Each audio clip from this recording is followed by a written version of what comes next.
دوازه ببرید این خود زمین.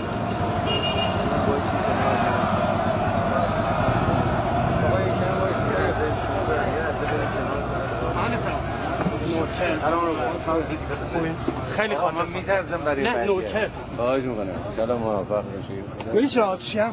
4 سال پیش بلای به سر من آورد زندگی من تا الان پاشوندم. از دور تا آقا من بیرون که 2 تا برادرش و جا مستر کار من حالا خوب بالا خودم مواظب بچه باش. ما این هیچ درش نمیشه. این به عشق شما به عشق من هیچ دارش نمیشه. هیچ چیز نمیشه. ولی تو خدا در حرفات باشه من. آنچه که گفتی در حرفات باشه مردم باور کن. دنبال باشه من. خواهش میکنم. شاد فکر حالا که عدالت کدوم عدالت من یکی که ندارم یه نگهبان شرکت اداری عدالتی ندارم مثلا بهش 15 میلیارد نه تعادل ندارم یه فکری برای اینا بکنیم من بالاخره هر من با کارگیری حق خودم میگیرم میرم کارگیری میکنم نور زن بچه‌م در میارم ولی اصل مملکت درست کنیم ما عاشق شما خیلی هم نوکر من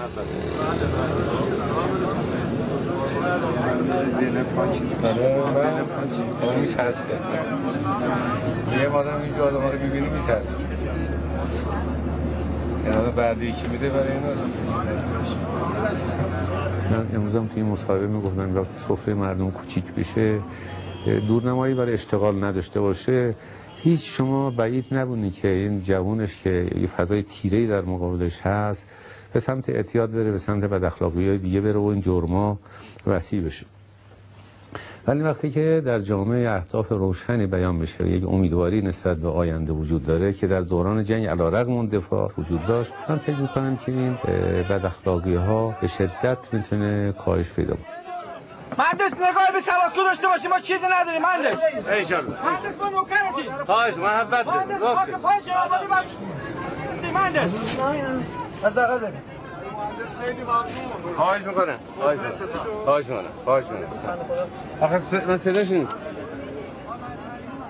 باید برم جلسه دارم یه نفر با این خانم صحبت بکنم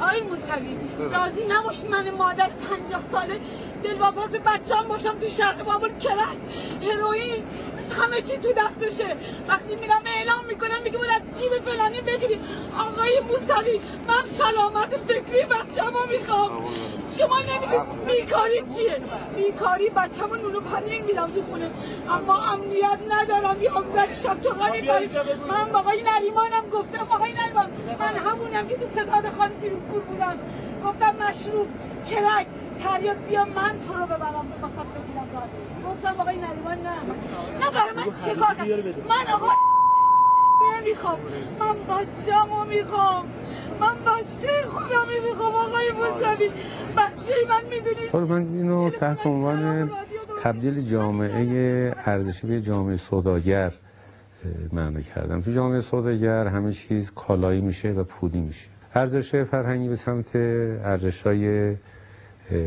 مثلا بازاری و اقتصادی سرریز میکنه و همه چیز قیمت پیدا میکنه حتی ارزش ها هم قیمت پیدا میکنه وضع به سطحی میرسه که یک نفر طمع میبنده که 5 میلیون تومان تو جیب یه نماینده بذاره که رأیشو بخره این جامعه سوداگره نه وضعیت فعلی به نظر من با اینجور مثلا فکر کردم به این جامعه با مثلا وعده‌های دروغ و نمیدونم خرافات و از این چیزا واقعا خیلی دور از اون فضاست که ما لمس کردیم اون یه فضای نورانی زیبایی است که کاملا هم با مسائل جهانی سازگاره با طبیعت همه افرادم با فطرت همه افرادم سازگار هم لذت میبره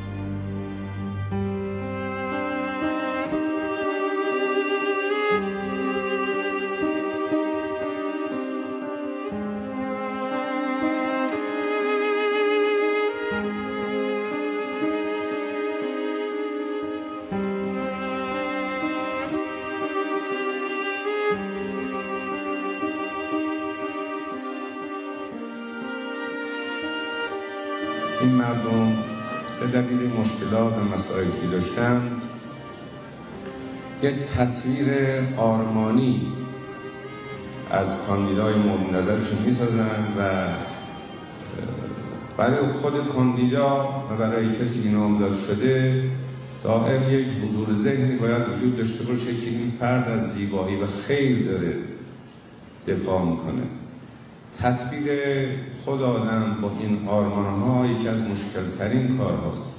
اون چیزی که انشالله در آینده تجلی پیدا کنه در قالب یک دولت، تجلی همین خواستهای مردم در چارچوب یک عقلانیت جمعی باشه که بنده هم جزئی از اون جمع خواهم.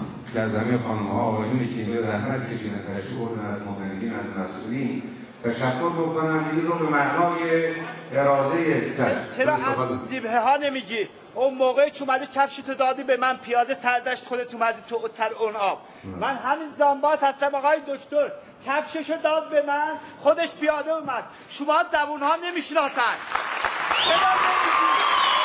آقای دکتر چه جانباز 50% 30 ماه حدود از جبهه الان میگه نگیرم. ما مجموعاً به فضای ارزشی